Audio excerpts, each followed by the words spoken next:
السلام عليكم ورحمة الله وبركاته.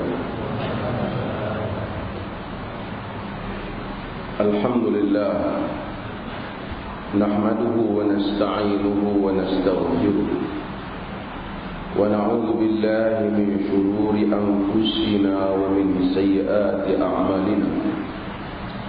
من يهده الله فلا مضل له ومن يضلله فلا هادي له. أشهد أن لا إله إلا الله وحده لا شريك له وأشهد أن محمدا عبده ورسوله أما بعد.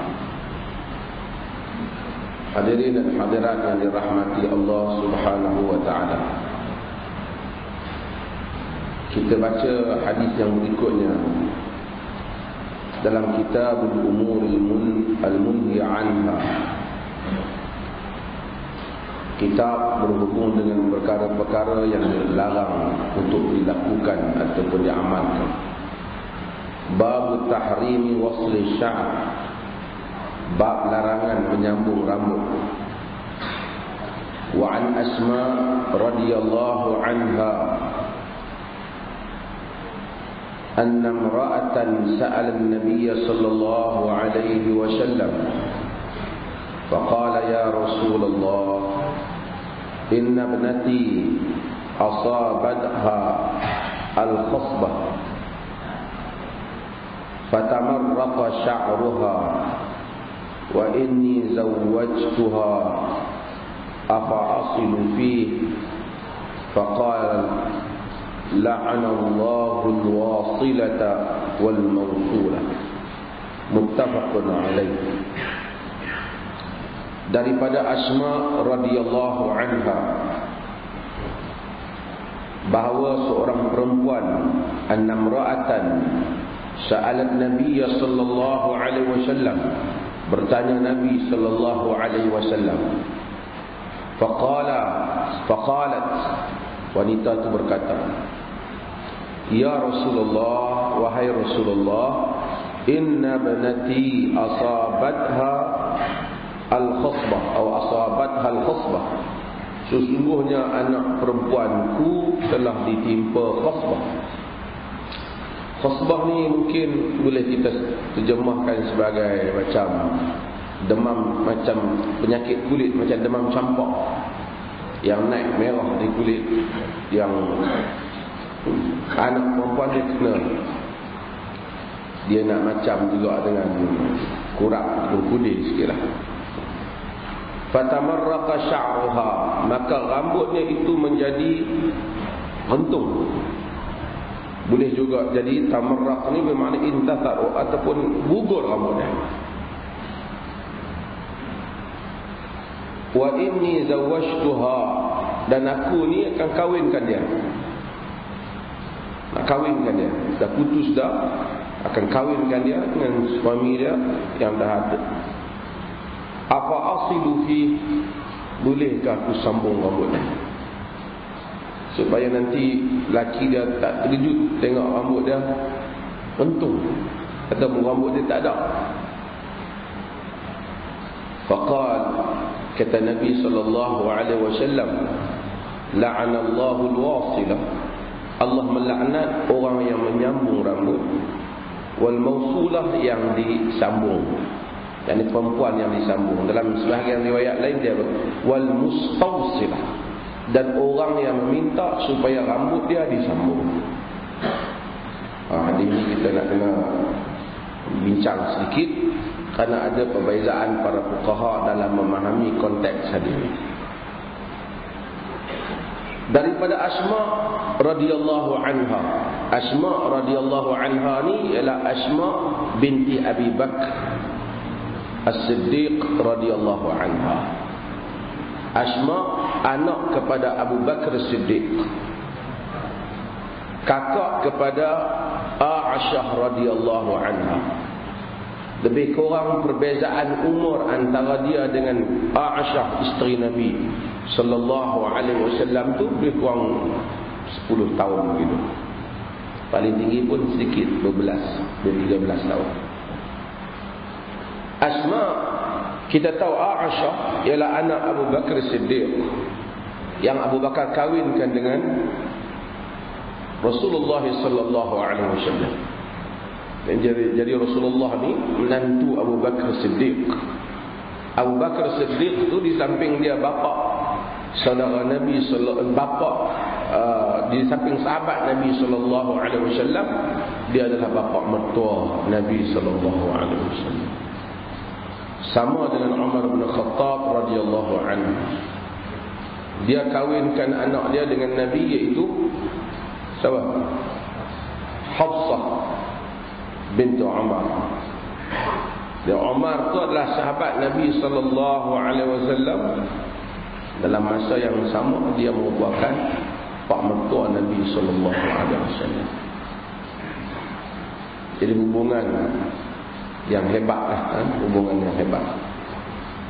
Kawin sama-sama dekat dengan orang-orang yang berjuang ni bagus, supaya orang faham, setiap orang faham tentang apa yang diperjuangkan dan dapat menghidupkan suasana rumah tangga yang salihah.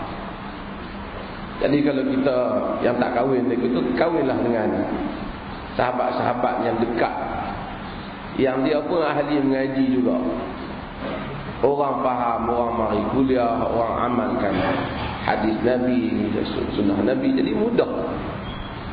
Tidak duk tengkak pagi petang siang malam, payahlah juga. Bukan kata tak boleh, tapi payah sikit. Asma binti Abi Bakr radhiyallahu anha adalah wanita yang berhijrah yang paling akhir sekali meninggal. Wanita yang paling akhir meninggal, Asma binti Abi Bakr. Dan kita tahu masa zaman dia muda, ketika Abu Bakar Siddiq radhiyallahu anha mengikut Nabi sallallahu alaihi wasallam berhijrah, Asma adalah orang yang membekalkan makanan kepada Nabi sallallahu alaihi wasallam dan bapaknya Abu Bakar Siddiq. Dan apabila Abu Jahal datang tanya, "Mana bapak kau? Aina Abu? Bapak kau pergi mana?" Asma kata, "Aku tak tahu." Dia kata, "Abu Jahal sepak aku sampai jatuh." Mudah. Perjuangan ni bila ada orang yang menggerakkan, ada orang yang menyokong, dan sebab yang menyokong tu kena tanggung beban. Asma ketika itu masih muda, dia disepak oleh Abu Jahal. Kerana Abu Jahal nak cari Nabi sallallahu alaihi wasallam dengan Abu Bakar pergi mana. Kata Asma, kami pun tak tahu ke mana. Bila dah tak jumpa tu, tak tahu ke mana Nabi sallallahu alaihi wasallam pergi dengan Abu Bakar Siddiq radhiyallahu anhu. Sehinggalah mereka mendengar syair dia pada bukit, bunyi syair daripada jin yang memberitahu bahasanya Nabi lalu di depan khaimah Ummi Ma'bad. Bahawasanya jin bersyair memuji Allah selamatnya Nabi sallallahu alaihi wasallam. Asma dalam sejarah dia pernah mengikuti peperangan Yarmuk. Dan Asma ni dia berkahwin dengan suaminya Az-Zubair ibn al-Awwam. Az-Zubair ibn al-Awwam adalah salah seorang yang dijamin syurga oleh Nabi sallallahu alaihi wasallam.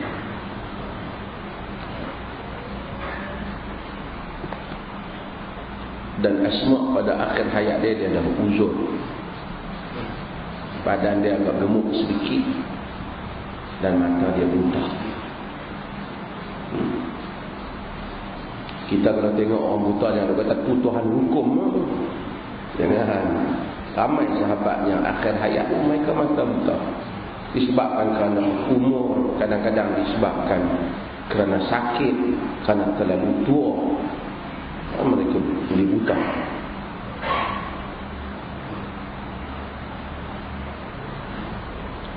Asma binti Abi Bakr radhiyallahu anha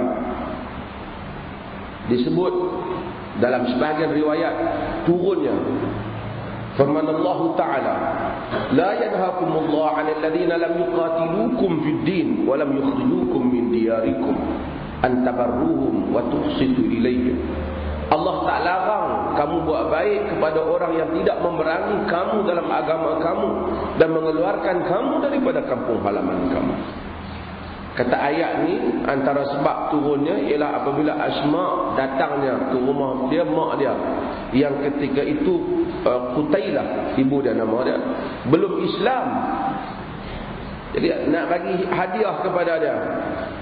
Dia rasa oleh kerana mak dia ni belum Islam, maka dia ingat dia tak mau ambil. Dan dia tak mau layan mak dia datang ke Madinah. Nabi SAW suruh Nabi kita sambungkan hubungan dengan ibu. Dan turunnya ayat ni bahawanya Allah tidak melarang kamu melakukan kebaikan kepada orang-orang yang tidak menentang kamu di dalam agama kamu, tidak memerangi kamu dalam agama kamu, dan mengeluarkan kamu daripada kampung halaman kamu, untuk kamu buat baik kepada mereka dan memberikan harta kepada mereka.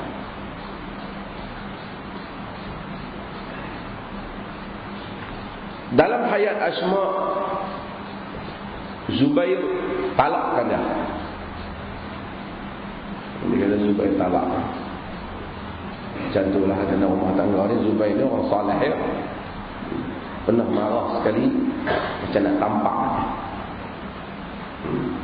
Anak dia Abdullah. Zubair ni adalah anak dia Abdullah ibnu Zubair. Abdullah ibnu Zubair ialah anak Asma. Asma ada anak. Jadi Abdullah ibnu Zubair ni anak Asma, berarti anak saudara Aisyah radhiyallahu anha. Dia semasa zaman Abdul Malik bin Marwan, dia mengambil bai'ah daripada rakyat Madinah dan mengisytiharkan dirinya sebagai khalifah dan berlaku peperangan. Ambil bai'ah daripada orang Mekah. Ambil bai'ah daripada orang Mekah dan juga Madinah sekali bersama. Bumi Haramain bagi sokongan, Mekah dengan Madinah bagi sokongan kepada Abdullah bin Zubair sebagai khalifah. Maka marilah Hajjaj bin Yusuf As-Saqafi. Dalam sejarah tuan akan baca banyak sebut nama Hajjaj bin Yusuf As-Saqafi. Satu orang yang paling banyak disebut dalam sejarah dengan semua cerita-cerita kejahatannya. Walaupun kalau kita tengok Hajjaj ni ada juga jasa baik dia, tapi kemelampauan dia tu melebihi. Al-Imam Az-Zahabi apabila menterjemahkan ataupun bagi profil tentang Hajjaj bin Yusuf As-Saqafi, dia kata nubghiduhu wala nuhibbuhu. Nubghiduhu billah, kita meluat kat dia, kita tak sayang kat dia, kita benci kepada Hajjaj kerana Allah. Hajjaj dia merupakan gubernur bagi kerajaan Bani Umayyah. Dia serang Abdullah ibnu Zubair kerana kesetiaan dia kepada kerajaan Bani Umayyah. Dan dia bawa bala tentera bersama dengan penduduk daripada Iraq, dan mereka mengepung Masjidil Haram. Dia bukan kepung Masjidil Haram nak musnahkan Kaabah, tapi dia nak tangkap apa? Abdullah ibnu Zubair. Ia mengisytiharkan diri sebagai khalifah, dan dia melontar Abdullah ibnu Zubair dengan minjanik. Minjanik tu macam bedil. Bedil batu dia macam dulu dia perang kan, dia bedil. Dia bagi-bagi kerana nak memburu Abdullah bin Zubair, dan terkena Kaabah dan pecah Kaabah. Hebeh. Dan dia memanggil Abdullah ibnu Zubair sebagai aduwullah, musuh Allah.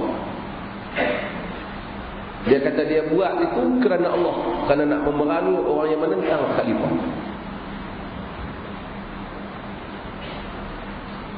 Dia membunuh orang Mekah kerana mencari Abdullah ibn Zubair.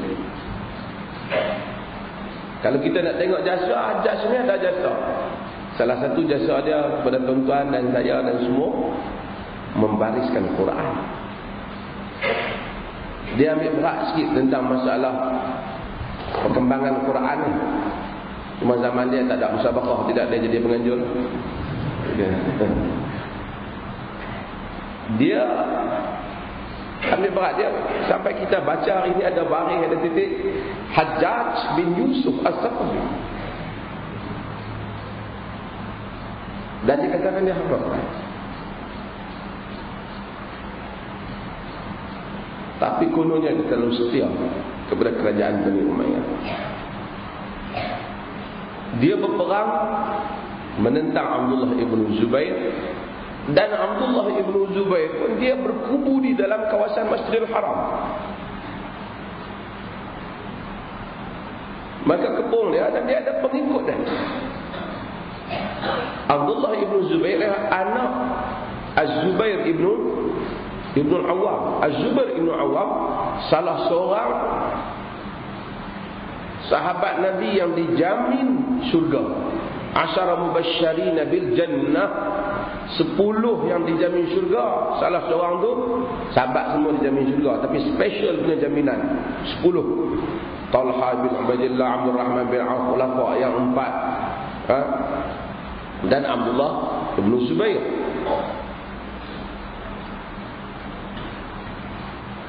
Dan Az-Zubair bin Awwam, dan anak Az-Zubair bin Awwam namanya Abdullah bin Zubair. Dia tak termasuklah dalam 10 tu, tapi bapa dia termasuk. Bapa dia termasuk. Siapa Hajjaj? Siapa Hajjaj? Yang nak cuba nak menyaingi Abdullah bin Zubair, tapi dia melakukan hal yang demikian. Sebab tu orang Arab, dalam syair Arab dia buat perbandingan. Kalau benda tu terlalu jauh untuk dibandingkan, dia kata aina syamsu min as-suraya wa aina muawiyatu min ali. Di manakah matahari nak dibandingkan bintang Suraya, dan di manalah Muawiyah hendak dibandingkan dengan Ali. Walaupun Muawiyah bersaing dengan Ali, dan kita tak kata dua-dua sahabat, tapi tak sama Muawiyah dengan Ali. Yang ni salah seorang yang dijamin 10 yang dijamin syurga. Walaupun kita anggap ijtihad yang akan kita sebut kemudian nanti. Dan Asma kata Urwah, dakhaltu ana wa akhi. Dia Abdullah bin Zubair ni ada adik dia seorang nama ada Urwah. Aku dan adikku masuk sebelum adikku dibunuh, sebelum saudara babang, sebelum aku dan abang masuk, qabla ayyuqtal, sebelum dia dibunuh, masuk kat mak kami, iaitu Asma. Dia bunuh Abdullah bin Zubair. Hajjaj bukan saja berjaya membunuh Abdullah bin Zubair, menyalibkan dia salibkan Abdullah bin Zubair, dia sangkut di Kaabah.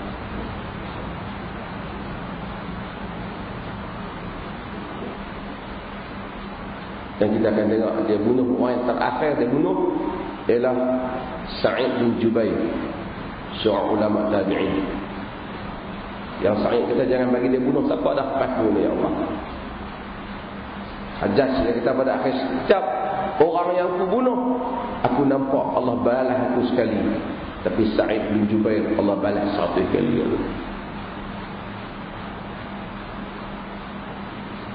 Dia ditimpa penyakit yang dahsyat pada akhir hayat dia. Hajjaj bin Yusuf As-Saqafi. Dia masuk, dia kata, Abdullah tanya mak dia Asma, kaifa tajidinak? Macam mana keadaan mak sekarang, macam mana? Dia kata, qalat waja'. Mak dia kata, sakit aku. Inna fil mauti la'afiyah. Abdullah bin Zubair kata kat mak dia, sesungguhnya kematian itu adalah penyembuh. Dia kata mak dia tua dah, mak dia pun buta dah. Dia masuk, dia tanya macam mana mak? Dia kata sakit. Dia kata mati adalah penyembuh sakit. Tuan dia berbeza manusianya apabila dia duduk pada suatu alam yang berbeza begitu. Manusia yang dekat dengan Allah Subhanahu Wa Taala, yang dekat dengan hakikat kematian, yang dekat dengan makna kehidupan selepas kematian, mereka sentiasa rasa alam selepas hidup ini lebih dekat dengan mereka. Seperti mana Khalid Al-Walid apabila dia hantar tentera, aku datang dengan satu pasukan yang mereka itu mencintai mati seperti mana kamu mencintai hidup. Jadi perhitungan dia tak sama. Mungkin kita fikir lain, tapi Abdullah bin Zubair dan orang seperti ini ada perhitungan yang berbeza. Sebab tuan-tuan, apabila jiwa kita, nilai rohaniah kita itu meningkat, maka manusia mempunyai perhitungan yang baik. Sebab tu kita tengok orang tua yang kuat solat, dia tak apalah nak nanti pun insya-Allah mudah-mudahan dalam lama hidup minta Tuhan ampun. Kita kalau beliau tak mahu. Bukan Allah suruh kita mati dah. Tetapi ini Abdullah ibn Zubair, dia kata kat mak dia, mati dah. Fala'annaka tashtahi mauti. Mak dia bergerah dia, boleh jadi hang ingin tengok aku mati kot. Mak dia kata, Asma kata kepada Abdullah bin Zubair, fala taf'al, wa dhahikat, jangan buat macam tu. Dan dia ketawa. Wa qalat wallahi ma ashtahi an amut hatta ta'ti ala ahadi tarafain. Kemudian Asma kata, demi Allah, aku tak nak lagi mati sehinggalah aku dapat tengok dua benda.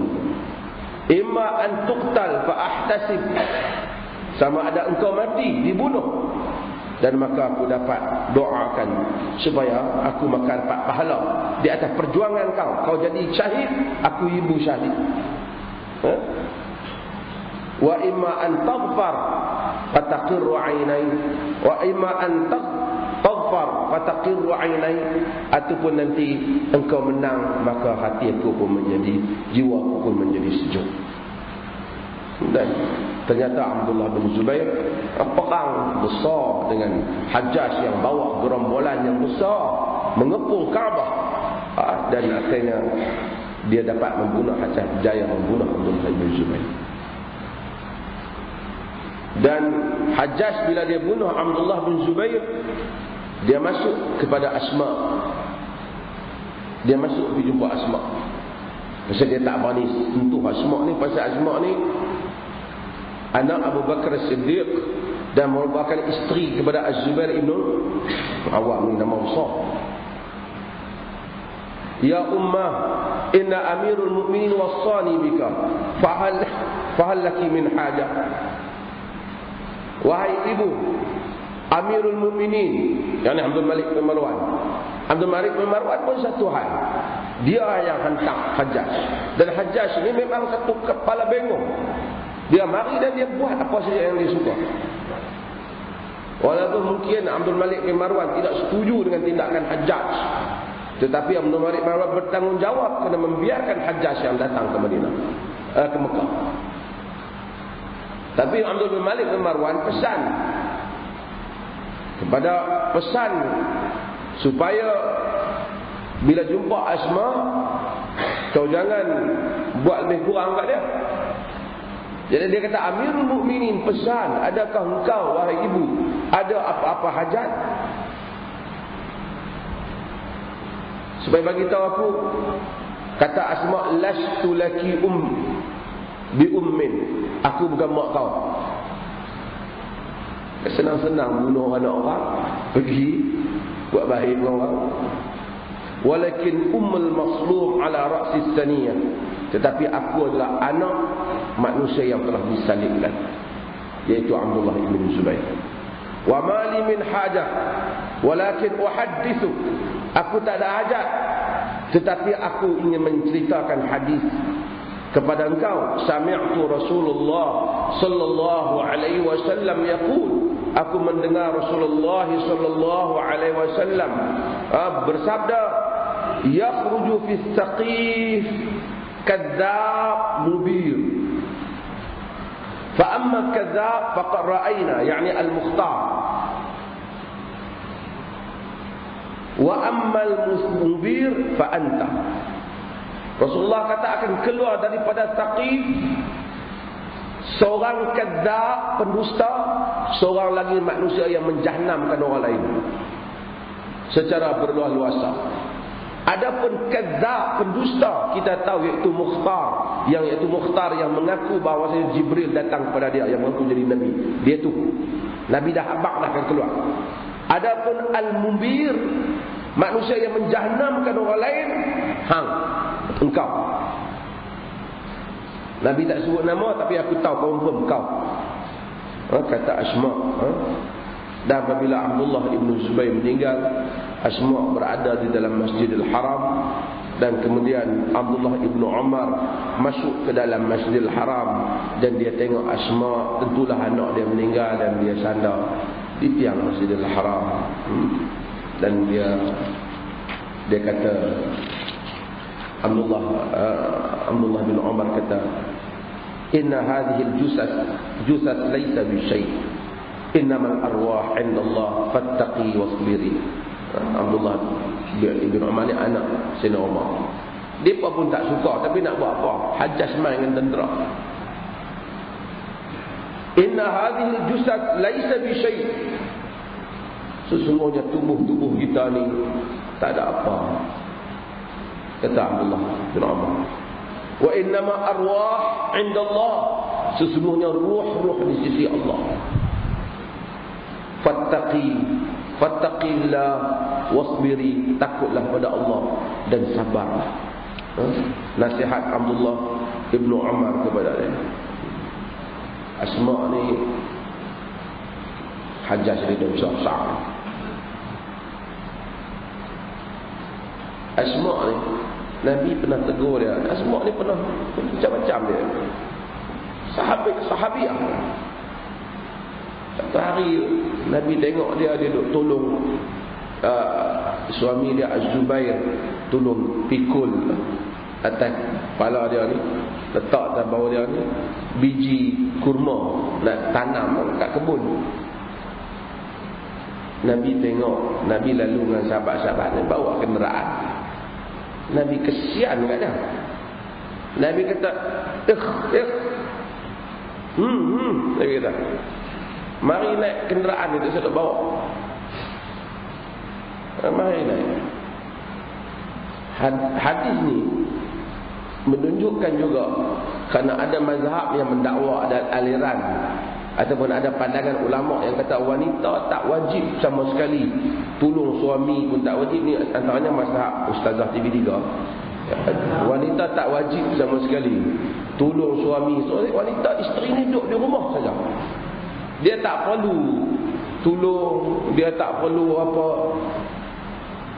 Kerana suami yang kena sediakan segala-galanya. Betul, suami kena sediakan. Tetapi ada nilai tolong-menolong dalam rumah tangga. Tak salah isteri tolong.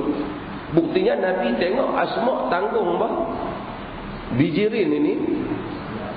Dan Nabi tak kata pada Zubair, apa duk suruh bini yang bawa biji kurma pergi kebun tu. Orang perempuan bukan kerja dia. Dia tolong suami dia. Ni depa main habaq tak boleh. Kalau suami minta tolong, minta supaya dia bayar gaji. Oi, ayah cerita ni. Apa makna tolong-menolong dalam rumah tangga? Memanglah asasnya suami kerja, tapi isteri boleh tolong. Isteri boleh tolong. Kata Asma, bila Nabi jemput naik kenderaan tu, aku mula nak naik, tapi aku teringat Zubair ni kuat cemburu. Jadi tak jadi. Kata abang kat Zubair kata sesungguhnya hamlukin nawa kana ashadda alayya min rukubiki ma'a. Engkau angkat biji tu lebih aku rasa beban lagi daripada hampir tumpang dengan mereka naik. Jadi maksudnya Nabi fleksibel ke? Ramai ada nak sila naik kenderaan kosong naik kan, bukan ada apa pun. Jadi setengah orang apabila dia kuat gerakan Islam dan seumpamanya, jadi macam tak boleh cakap pula orang perempuan. Nak tanya perempuan tulis surat. Saya pun heran, siapa perempuan nak tulis surat? Pada zaman Nabi mana ada perempuan tulis surat? Semua bangkit tanya dalam majlis. Saya apa pergi majlis ni. Orang lelaki sila bangun tanya, yang perempuan sila tulis surat. Kenapa tulis surat? Mikrofon dah suruh tanya perempuan. Tak apa masalah. Tidak ada nas yang macam tu. Perempuan bantah bangun pada zaman Sayyidina Umar, perempuan bangun pada zaman majlis dengan Nabi, perempuan bangkit tanya Nabi. Sahabat boleh riwayatkan apa perempuan tu tanya.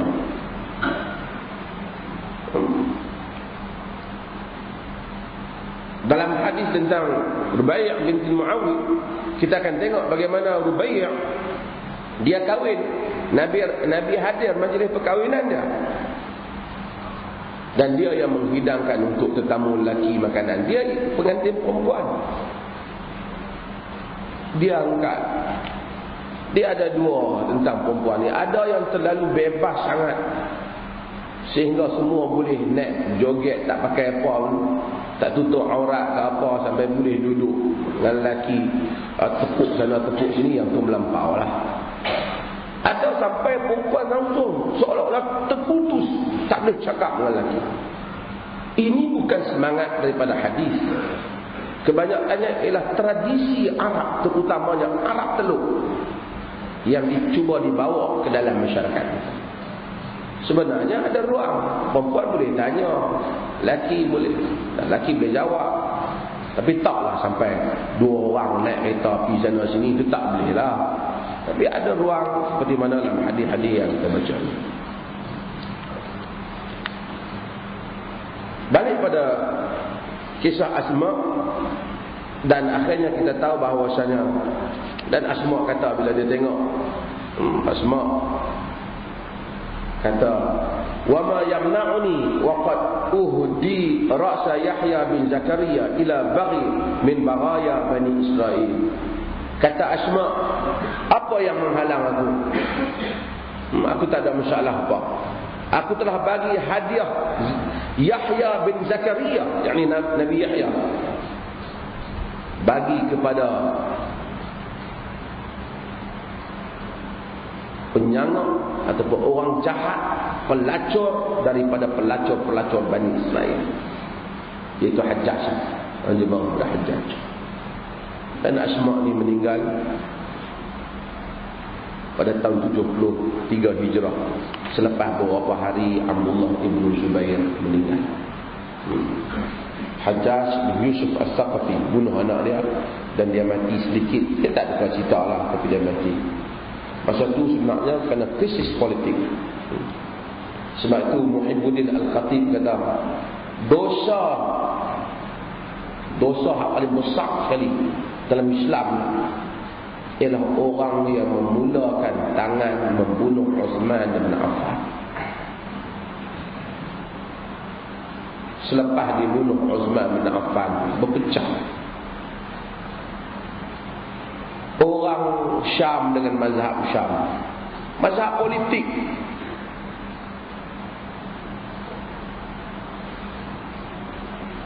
Orang Kufah dengan mazhab Kufah, pengikut Ali dengan pengikut Ali. Walaupun Ali bukan redha dengan mereka, hak kekal dengan Muawiyah dengan Muawiyah. Selepas dibunuh Uthman, lahirlah Syiah, lahirlah Khawarij, lahirlah macam-macam. Sebab tu islah, pembaharuan politik boleh dibuat, tetapi benda dalam politik sentiasa kena berhati-hati, kerana dia boleh mendatangkan kesan yang negatif. Kerana kita bimbang luar daripada kawalan. Kita bagus mengubah, tapi kita hendaklah cuba pastikan selepas kita ubah, kita mampu mengawal apa yang kita ubah. Dalam banyak sejarah berlaku, kita boleh runtuhkan jahiliah, tapi kita tak mampu menjamin selepas daripada itu yang naik juga adalah merupakan mereka yang melaksanakan apa yang Allah dan Rasul mahukan, bukan jahiliah. Asma diriwayatkan, sesungguhnya seorang wanita bertanya Nabi, katanya, wahai Rasulullah, anakku telah ditimpa tadi penyakit tadi, dan rambut dia kemudian tercabut ataupun kecut, dan kemudian aku kahwinkannya, bolehkah aku sambungkan rambutnya? La'anallahu wasilah wal mausulah. Allah Ta'ala laknat orang yang menyambung rambut dan orang yang minta disambung rambutnya. Ulama-ulama khilaf pendapat dalam hal ini. Yang pertama ialah dalam mazhab Imam Malik. Dalam mazhab Malik mutlak haram sambung rambut. Hang sambunglah macam mana pun. Hak dia kau buat apa? Rambut anak patung bubuh apa? Pakai topi lepas tu ada keluar rambut sikit apa?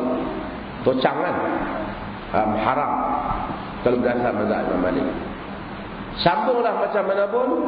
Asalkan sambung dengan rambut tiruan ke, sambung dengan bulu binatang ke, sambung dengan rambut orang ke, haram.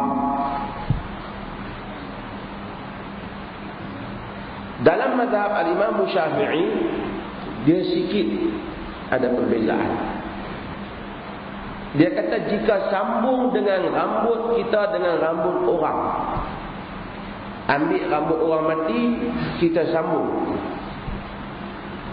ganti rambut kita yang pendek, tak kira lelaki dengan perempuan sama,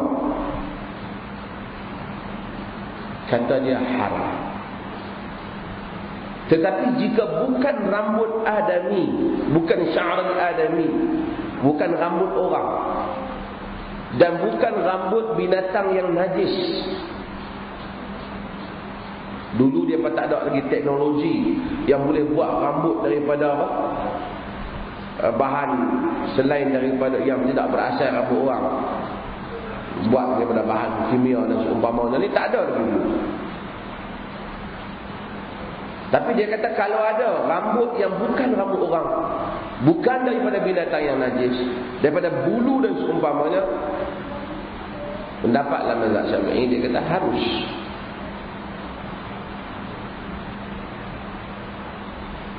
Boleh.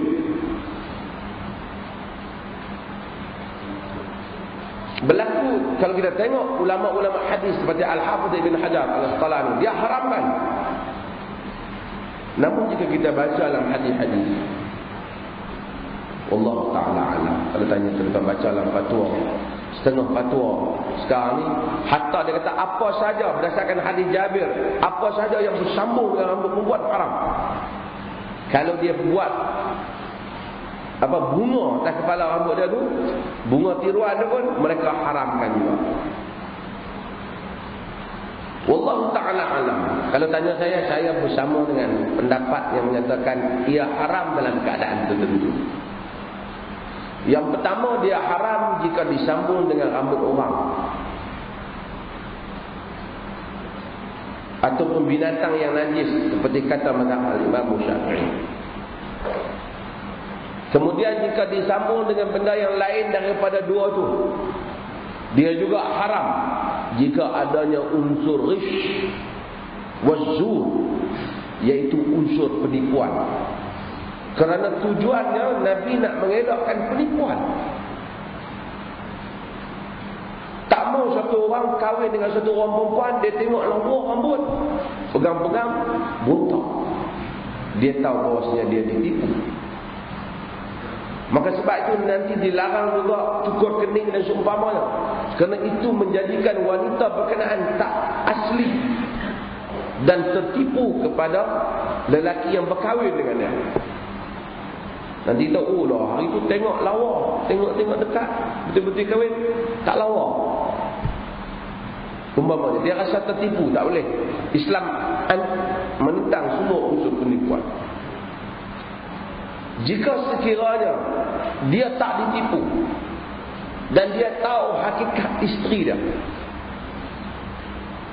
dia tahu siapa isteri dia dan apa rupa isteri dia, tak ditipu, tak ada apa penipuan. Kemudian isteri dia itu pakai rambut yang palsu, yang bukan berasal daripada manusia ataupun haiwan, dalam keadaan suami dia tahu, maka unsur penipuan tak ada. Saya bersama dengan pendapat yang kata tak ada masalah, suami dia tak apa, kata Dia pakai misalnya, suami dia tahu, hang ni apa saya pakai. Saja nak bagi abang tengok elok, nak. Aku kenal hang siapa. Kan? Jadi itu satu keadaan. Ketiga ialah jika dia pakai rambut palsu, tujuan kerana nak menggoda orang lain. Dia pakai rambut, memang rambut tu bukan manusia, bukan daripada binatang yang najis, tapi tujuannya menipu orang lain. Orang tengok, oh lawa ni, lahir dia mengkuang, rambut macam orang California, jadi lawa orang tengok kan. So maka unsur penipuan ataupun tujuan untuk menggoda orang, dia juga termasuk di dalam perkara yang diharamkan oleh syarak. Wa an Aisyah radhiyallahu anha nahwu, dan Aisyah juga meriwayatkan sama dengan itu. Wa an Humayd bin Abdul Rahman bin Auf, daripada Humayd bin Abdul Rahman bin Auf, iaitu anak Abdul Rahman bin Auf, anak sahabat Nabi Abdul Rahman bin Auf, iaitu sahabat Nabi yang kaya Abdul Rahman bin Auf. Yang sahabat kata sesungguhnya Abdul Rahman bin Auf ni batu dia boleh tukar jadi emas. Maksud pandai dia berniaga. Pandai Abdul Rahman bin Auf berniaga. Batu jadi emas, tangan dia sama.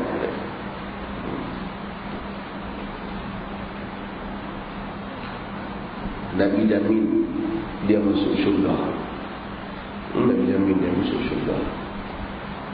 Tu pun tuan-tuan, tak sangka dah dalam sejarah Islam duit Abdul Rahman bin Auf ni banyak mana yang bagi kepada Islam, jangan banyak. Habis dia bagi. Tapi dia pandai, sentiasa kaya, sehingga dia nak solat terganggu. Bunyi orang semayang di Madinah, bunyi rombongan kenderaan perniagaan Abdul Rahman bin Auf pulang.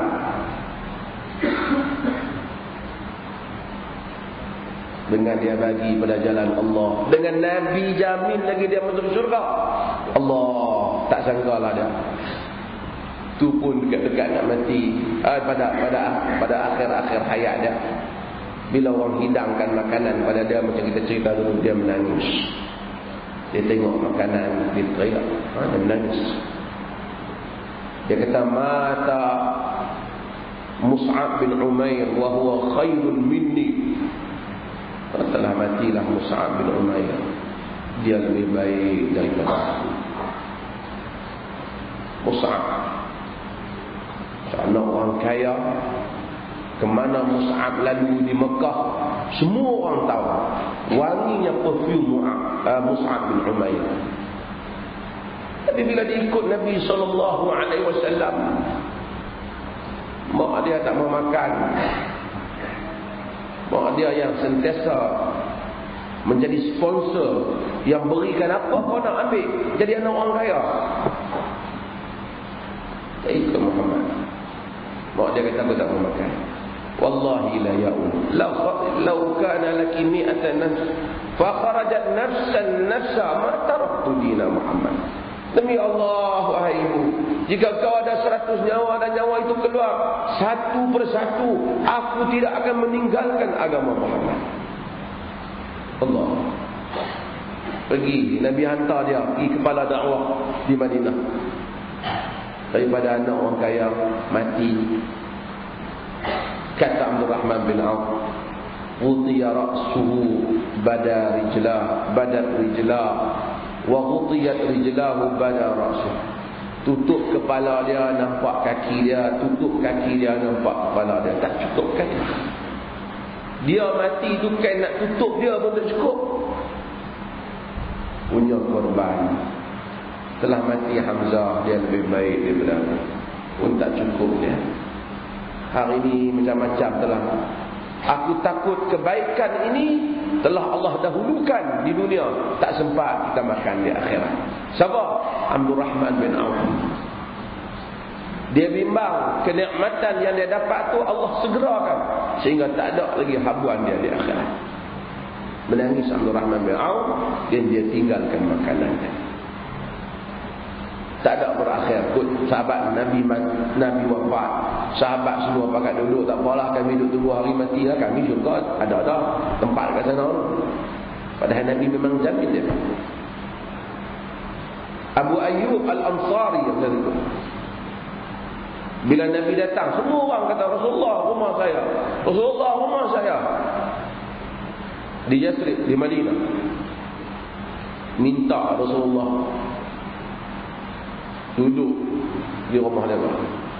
Nabi biarkan, Nabi kata biarkan unta Nabi, da'a fa innaha ma'murah, biarkan unta tu, kerana unta itu ialah unta ni dia diperintah oleh Allah. Sehingga pergi, semua orang duduk tunggu unta berhenti, mah siapa? Dia berhenti di hadapan rumah Abu Ayyub Al-Ansari. Sahabat Nabi duduk rumah dia, rumah zaman tu 2 tingkat. Dia minta lah, wahai Rasulullah, duduklah belah atas, kami duduk belah bawah. Rasulullah kata, Rasulullah duduk belah bawah sebab senang orang nak jumpa Rasulullah. Oh, dia duduk di belah atas, dia tak ada senang. Dia takut dia rentak, bising, ganggu Nabi di bawah. Sehingga bila air tumpah, kata Abu Ayyub dan Ummu Ayyub, kami ambil semua pakaian kami lap air. Takut dia menyerap dan menipis, sedangkan Rasulullah berada di bawah.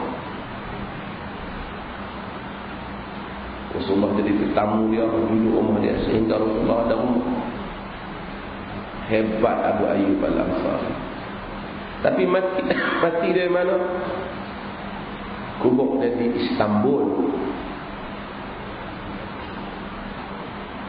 Kubur dia di Istanbul. Bila Rasulullah wafat, orang kata pada Abu Ayyub, tak payahlah keluar pergi perang, kau dah tua. Dia kata, Allah kata, infiru khifafan wa thiqal, keluarlah berperang dalam keadaan ringan dan berat. Aku ni termasuk bahagian abad. Dalam keadaan senang dan susah, keluar. Aku yang bahagian susah, aku keluar. Dia berperang. Jika orang Islam nak buka Konstantinopel, dia pergi perang. Sebelum dia uzur, dia meninggal, dia jumpa Yazid bin Muawiyah. Ketika itu Yazid bin Muawiyah kepala perang. Dia minta hajatnya. Dia kata, hajat apa Yazid ni? Kalau aku mati, kau biar aku dibawa oleh kuda aku sehingga kepada yang paling akhir sekali kuda ni dapat sampai. Tentera Islam kat mana dia sampai? Dan kau tanamlah di situ sempadan yang paling akhir, supaya apabila tentera Islam nanti menggerakkan kuda mereka, aku dapat dengar hentakan kuda mereka menawan negara musuh. Semangat Abu Ayyub Al-Ansari, Rasulullah dah tak ada, mereka meneruskan perjuangan yang hebat. Tak ada dalam Islam ni satu orang duduk di masjid kira-kira tasbih boleh masuk syurga. Melainkan seseorang mesti buat sesuatu mempertahankan agama. Am hasibtum an tadkhulul jannah walamma ya'tikum mathalul ladzina khalu min qablikum. Adakah kamu sangka kamu boleh masuk syurga sedangkan tak didatangi kepada kamu ujian seperti mana yang kena orang-orang sebelum kepada kamu? Abu Ubaidah Al-Jarrah, Aminul Ummah, Nabi kata, Aminul Ummah ni orang yang Nabi jamin masuk syurga. Kuburnya di kampung mana di Jordan. Sama belajar Jordan kita selalu pergi. Seorang-seorang dia ada sana. Mati kerana ta'awun. Menjadi gubernur di Syam. Panglima perang Islam. Yang tuan-tuan dulu yang saya sebut, bila orang masuk, wakil Parsi masuk, mana Abu Ubaidah, Amir kamu, komander kamu mana? Dia terbayangkan Parsi punya panglima ni dengan segala kemewahan dia, ribuan orang keliling dia, minumannya emas bekasnya, dijaga bagaikan raja. Belum lagi Maharaja Parsi. Tapi bila tengok masuk, kita tengok Abu Ubaidah. Abu Ubaidah pacak kaki dia satu, sahabat lain duduk keliling, pegang tangan anak panah sembang. Kita mana Abu Ubaidah? Kata tu. Takkan yang tu dia kata. Abu Ubaidah Al-Jarrah. Dia kata, adakah engkau Amir? Adakah engkau kamu? Dia kata, ya. Kenapa engkau duduk dalam kain? Dia tak benar. Dalam budaya saya mesti duduk atas tiga tanah. Tengok Qaddafi sudahlah. Berapa banyak ada punya pengawal dia. Perempuan-perempuan pula tu. Mesti duduk tiga tanah. Kau nak tahu? Kau nak aku suruh cerita kau benda sebenar, kau nak tahu? Aku ni sekarang ni lah poket aku ni duit sikit pun tak ada. Nak makan sekali pun duk fikir nak pinjam. Dan kalaulah satu hari aku ada duit, kalau minta kedirkan, aku takkan beli singgasana supaya aku dapat duduk di singgasana. Yang mana di hadapanku akan duduklah orang-orang Islam yang lain, yang mungkin mereka itu di sisi Allah lebih baik daripada aku.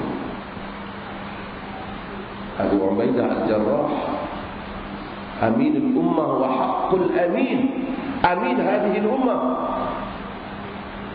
pemegang amanah umat ini dan orang yang benar-benar amanah. Bila perwakilan datang tanya, minta supaya Rasulullah hantar wakil, aku akan hantar kepada kamu seorang yang aminul haqqul amin, seorang yang amanah dan benar-benar amanah. Abu Ubaidah Al-Jarrah telah menawan Syria, tentera Syria berada di bawah Abu Ubaidah. Bila tentera Islam pergi ke Syria, bila tentera Islam pergi, dia akan ambil cukai jizyah, cukai perlindungan, dan orang bukan Islam bayar cukai perlindungan tu. Tapi bila Rom sediakan satu pasukan yang terlalu besar, Abu Ubaidah rasa kalau perang ni tak tahu boleh menang, kata. Tentera Islam, penduduk Syam Kristian, tentera Islam bagi balik wang kepada orang Syam, ambil balik wang jizyah, kerana kami tak tahu lagi perangan Rom ni boleh menang ke kalah. Dan perang dengan Rom menang pula Rom. Rom 200,000, tentera Islam 40,000. Macam tu hebat, menang dalam sejarah rekod. Kembali ke Syam, bukan orang Syam keluar untuk bayar jizyah, tapi orang Syam keluar untuk mengucapkan asyhadu an la ilaha illallah wa asyhadu anna Muhammadar Rasulullah. Hebat. Tentera, duit dah dapat, bagi balik kerana takut tak menang. Mana ada dah petrol kalau naik tak nak turun, nak naik lagi lah.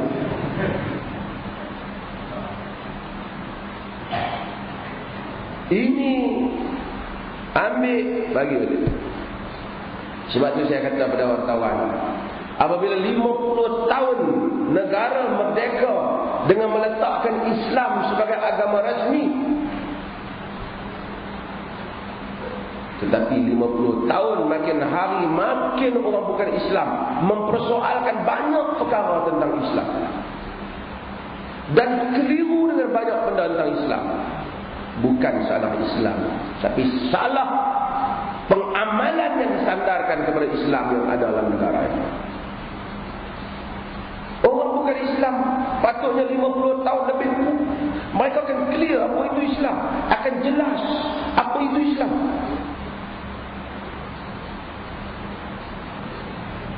Kita ada TV, daripada TV tumpang RTM, tumpang apa? TV 3. Sekarang dah ada TV apa? Tak apa, hijrah tak hijrah, macam-macam. Ada radio IKIM, radio apa? Ada surat khabar, ada apa? Macam mana orang bukan Islam kata mereka keliru?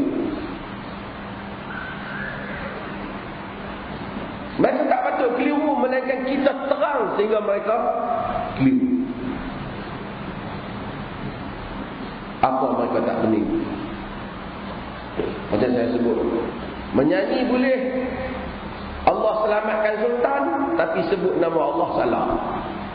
Menyanyi kena, ada negeri kena sebut, lagu dia sebut nama Allah, rakyat semua menyanyi.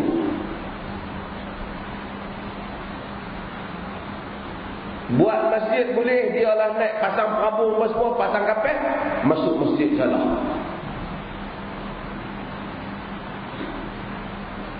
Kita habang ada yang ciptakan alam ni adalah Allah, tapi kalau dia kata Allah cipta alam, salah. Dia kena sebut tokoh dia, kita dia sebut Allah, pasal dia tak boleh guna nama Allah. Asing siapa turunkan hujan? Saya tahu ini Tuhan Allah, tapi saya tak ada cakap. Saya kena cakap topik kau buat turun. Kalau saya cakap Allah, saya dalam punya masuk.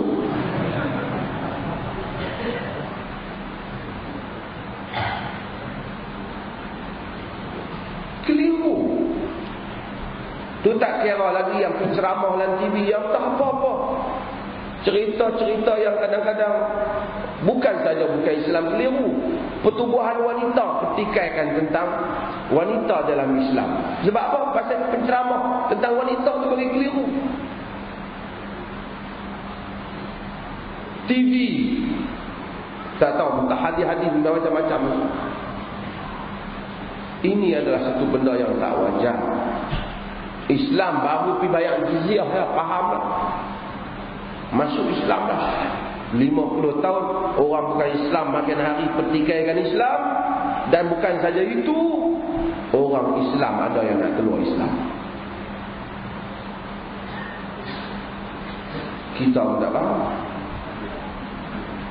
Tapi bajet bilion satu tahun. Cuba kira setiap negeri berapa ratus juta. Bahagian agama saja, buat masjid, buat apa. Tapi yang paling miskin dalam negara ni, yang tak cukup bantuan sama orang Islam. Bangunan zakat semua cantik-cantik.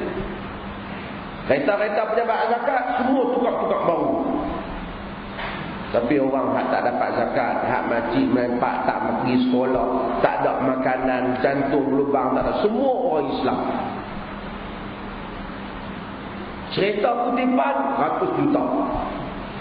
Cerita bagi tak tahu di mana. Ada orang dapat, kita tahu, tapi tak seragam.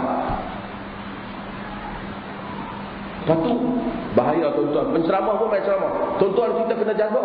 Kerana sekarang ini ada pertumbuhan Kristian yang cuma nak hulurkan bantuan pada orang Islam. Apa masalah? Dah hampa tak bagi. Oh bagilah. Kalau orang bagi bantuan, bukan Kristian, Hindu bagi, orang boleh makan kalau bantuan. Oh bimbang nanti Kristian akan mengambil alih. Ini satu lagi hamba Allah nak berperang jihad.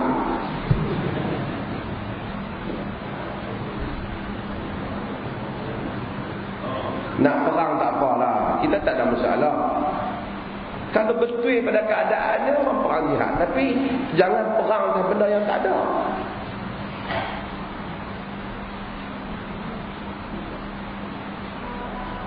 Bukan semua orang.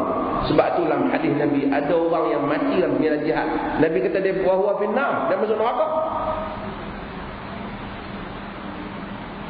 Kerana dia tidak berperang li'a'la'i kalimatillah hidiyal ulia, untuk mengangkat kalimah Allah menjadi tinggi.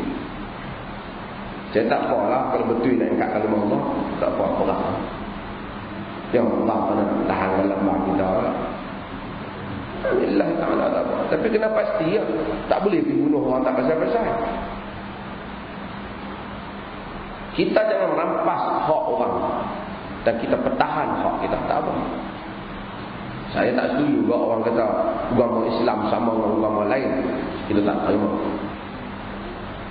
Tentu tak sama. Inna dina indallahi Islam.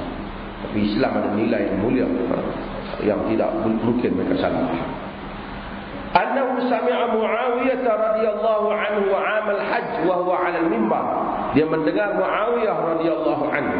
Muawiyah ialah khalifah selepas daripada Al-Husain Al-Hasan, selepas daripada Al-Hasan bin Ali.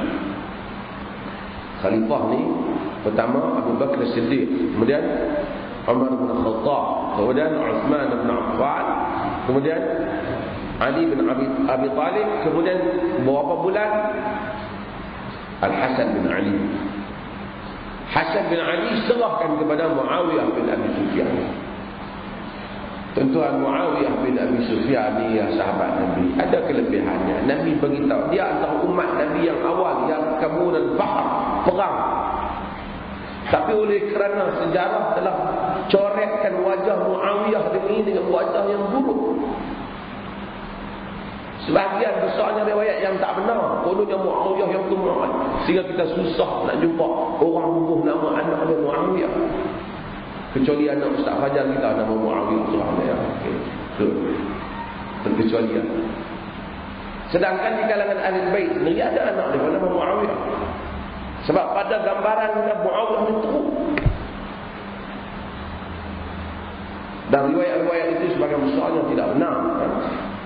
Dan kita tahu dulu Islam yang saya kata dia masuk melalui Yaman, dia ada sedikit pengaruh Syiah.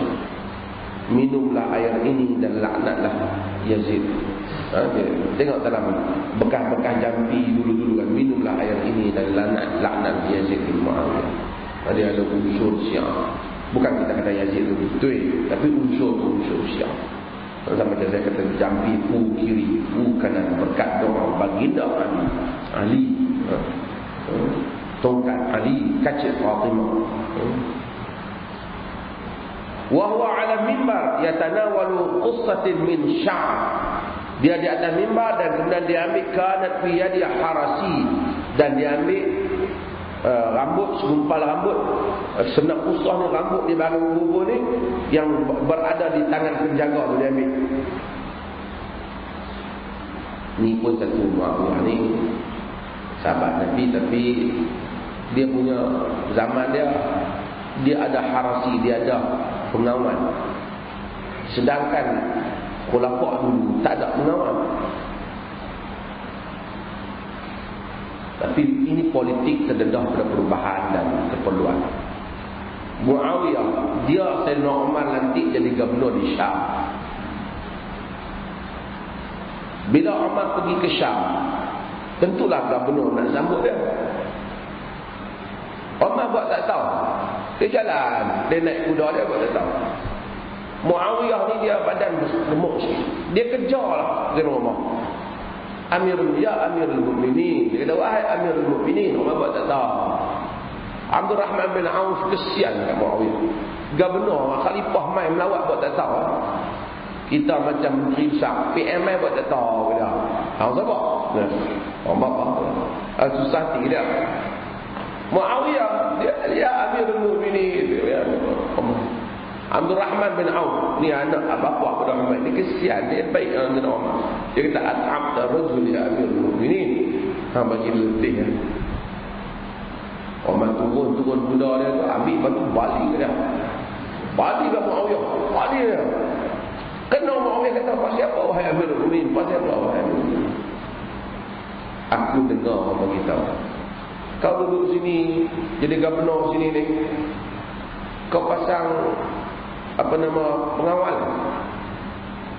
Kalau orang nak jumpa kau tak boleh jumpa, nak kena pergi jumpa kau punya sekretari. Betul? Betul. Siapa? Dia kata, wahai Amirul Mukminin, ini Syam, dia dekat dengan Rom, dan Rom ni sentiasa nak membunuh pemimpin. Jadi aku pasang satu orang sehingga dia tak dapat capai bunuh aku, sehingga dia kena jumpa orang lain dulu, baru orang lain tu boleh tahu dia main tujuan apa.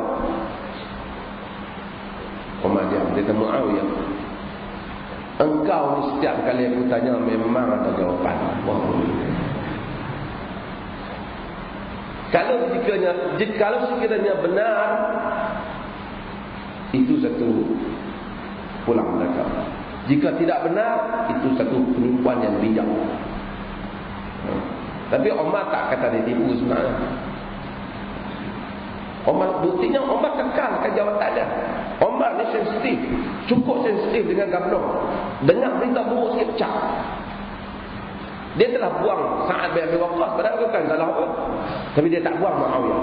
Tanya Muawiyah ni tak ada kes. Bahkan orang yang puji pentadbiran Syam yang paling bagus, Muawiyah ialah ahli siasat. Umar pernah kata kat dia, Kisra Arab, dengan rambut perang dia, dengan rupa dia yang segak bila dia jalan. Ni Maharaja Parsi Arab. Segak lah. Umar lantik lah. Dan dia terkenal dengan politik. Sebab tu tuan-tuan, pada walaupun kita orang ramai sokong Ali, tapi pada zaman Muawiyah masih hidup, pro Muawiyah lebih ramai daripada pro Ali. Sebab lunak siasat. Sebab tu orang kata kalau nak bersiasat macam Muawiyah. Tak ada orang yang boleh jumpa Muawiyah balikan balik sokong. Pandai. Lunak siasat. Tapi dia, kita tahu lah kebalah Husain Ali di atas benda-benda ini. Muawiyah masa dia jadi khalifah, dia naik atas mimbar, dia pegang rambut, dia kata, ya ahlan Madinah, aina ulama'ukum? Wahai orang Madinah, mana ulama kamu? Sami'tu Nabi sallallahu alaihi wasallam yanha an mithli hadhihi. Aku dengar Nabi larang benda ni. Yang ni rambut palsu ni. Ni dia pegang rambut rambut sambung ni. Innama ahlaka Bani Israel hina ittakhadha hadhihi nisa'uhum. Sesungguhnya rosak Bani Israel apabila wanita mereka ambil rambut ni. Maksudnya bukan Bani Israel itu rosak pasal kes tu saja. Hari ini muttafaqun alaih. Tapi rosaknya apabila berlakunya ambil rambut. Dalam riwayat lain dia kata, ala wa hadha zur, ketahuilah ini adalah penipuan. Maksudnya rosaknya apabila wanita mereka menggunakan bersolek untuk menggoda orang lain. Dan Muawiyah dalam riwayat Muslim kata ini adalah penipuan. Sebab tu para ulama Syafi'i kata yang dilarang tu kerana unsur menipu. Jadi kalau orang tu pakai, dia tak tipu kerana mereka bukan rambut binatang, dia pakai katakanlah untuk suami dia, tidak dilarang. Tapi kalau kita tengok yang orang pakai rambut elok ni, dan kita tengok wanita dulu sikit pakai rambut palsu ni, haram punya. Bahkan bukan haram ringan, Nabi laknat kerana padanya ada penipuan, padanya ada unsur penipuan. Allah Ta'ala. Ada soalan? Saya akan jemput saudara Syam untuk beri ucapan sikit pada malam ni, seperti mana yang kita janji dulu. Sebelum itu saya buka sesi soalan. Ada soalan?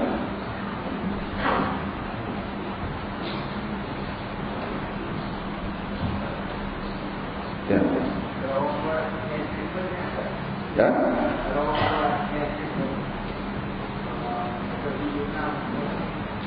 Dia tanam rambut kan?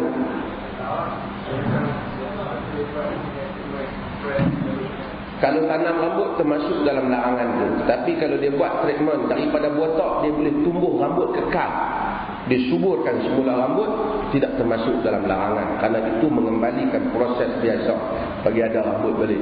Kalau tidak, haramlah pakai minyak rambut yang menyebabkan tumbuh rambut. Tak.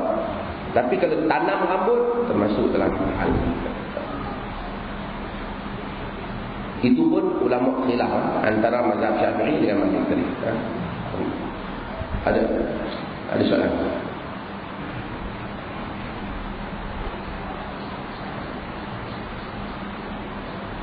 Saya bila tengok bekas uang itu, putih duit itu diedarkan, saya tahu sebahagian tuan-tuan baru datang. Saya dah sebut, tuan-tuan datang sini tak mau bubuh 10 sen pun tak apa.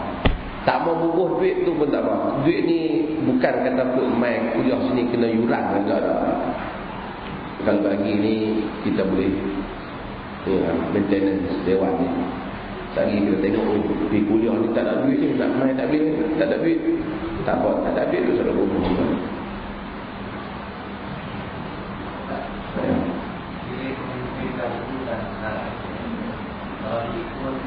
Yang perlu diikut untuk yang terbaik yang baik. Tapi kalau dalam soal mentadbiran kekayaan, kami jauh itu. Walaupun mereka sebut apa yang dilakukan itu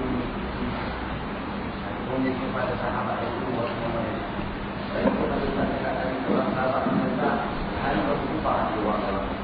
Tapi dalam soalan juga itu kemana dia menguruskan sambil Kita tidak ada masalah pemimpin kaya. Dia kaya, kita pun tak mau orang miskin memimpin dalam keadaan politik sekarang. Tetapi dia jangan gunakan kekayaan negara untuk mengkayakan diri dia. Hari itu kita sebut kata-kata Sufyan Ats-Tsauri yang menyebut kepada Abu Ja'far Al-Mansur, ittaqillah, innama anzalta hadhihi al-manzilah bisuyufil muhajirin wal ansar wa abna'uhum yamutuna al-jawab. Takutlah Allah, engkau dapat kedudukan kau ni sebagai khalifah kena perjuangan muhajirin dan ansar. Sekarang kau anak-anak mereka mati kelaparan. Kalau kita nak kata pada orang sekarang, kau takutlah Allah, kau boleh duduklah jawatan kau ini kerana masalah rakyat jelata, perjuangan rakyat jelata. Sekarang rakyat dalam ada yang kesusahan, kelaparan, ada pun rakyat kesusahan walaupun tak lapar tapi sempit kehidupan disebabkan kerana berbagai-bagai kenaikan barang dan seumpamanya. Abu Ja'far Al-Mansur kata, kemudian dia kata, Hajja Umar bin Khattab ma anfaqa illa 15 dinar. Umar bin Khattab telah menunaikan haji, dia tak membelanjakan melainkan 15 dinar. Wa nazala tahta syajar, dan dia duduk, dia turun duduk pokok tak apa. Pada Abu Ja'far Al-Mansur kata pada Sufyan Ats-Tsauri, ulama tabi'in yang besar, yang mengkritik dia. Dia kata, aturidu an akuna mislak, kau mau supaya aku jadi macam hang ke? Hang ulama tak apa, susah apa? Dia kata, la takun misli, walakin kun duna ma anta alaihi wa fawqa ma ana alaihi. Aku tak suruh hang jadi macam aku, tapi jadi kurang sikit daripada yang kau jadi sekarang, dan atas daripada apa yang aku jadi. Tak payah jadi macam aku, tapi jangan lebih macam ni. Pemimpin, kita tahu bila pergi urusan negara, dia ambil dia negara untuk urusan belanja negara, tak apa. Ini tidur satu malam 140,000 mana? Mana boleh? Saya bukan semua pemimpin, cuma kita bimbang bila tukar, jangan tukar besok naik 2 kali 5 dah. Dia itu 140,000 kurang sikit 130 lah. Kacau kita. Bila kita kata pasal apa teruk, dulu lagi teruk kan tahu tak? Kalau itu sukatan dia jahanam. Saya pernah forum di Kelantan dengan seorang ahli parlimen, PKR, saya sebut betul. Forum. Saya kritik. Pasal forum tu 100 hari kata rakyat. Saya kritik orang mana. Oh, dia kata mungkin Dr. Asri tak tahu dia dulu lagi teruk. Saya kata kalau macam ni punya pemikiran, kita tak boleh baiki negara ni. Dia ukur diri dia dengan yang teruk, bukan dia ukur diri dia dengan yang bagus. Kalau dia kata, kenapa yang tak belanja sampai 20,000 dalam majlis tu? Oh, dulu dia belanja 30,000, duit kita dah ambil. Dia ukur dengan yang teruk. Adakah jika dulu orang ambil 100,000 maka halal kita ambil 50,000? Janganlah ukur benda teruk. Pasal yang teruk tu orang tak buang, orang tak mau, orang nak yang elok. Ramai orang bila dia ukur, parti tu lagi teruk. Apa kau ukur dengan dia? Takkan itu jadi standard kau? Ukur yang terbaik, yang telus, letakkan satu standard yang bagus. Dan ini ramai orang kita kalau cakap, oh ni parti ni lagi teruk. Tak buat apa lah. Kalau hang ukur diri hang dengan mereka, hang jadi macam mereka. Kita orang Muslim umpamanya, jangan ukur. Pasal apa tak sembahyang subuh? Ada orang langsung tak sembahyang. La ilaha illallah, yang diukur orang langsung tak sembahyang tu buat apa? Suruhnya aku suruh sembahyang juga ada. Teruklah macam tu orang suruh. Janganlah ukur yang teruk, ukur dengan yang baik. Ini salah. Tapi kita tahu flexibility politik. Kita tahu tentang, sebab tu saya tak pernah kata pemimpin negara mesti ulama. Saya tak mendapat. Saya kata pemimpin negara siapa yang layak.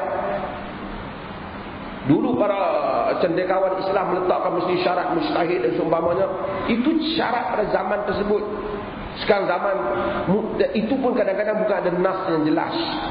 Yang penting dia dapat berfungsi dalam konteks perlembagaan yang adil dan tak sama, dan menunaikan tanggungjawabnya. Mungkin dia tak apa berilmu, tapi dia dibantu oleh majlis ilmuwan.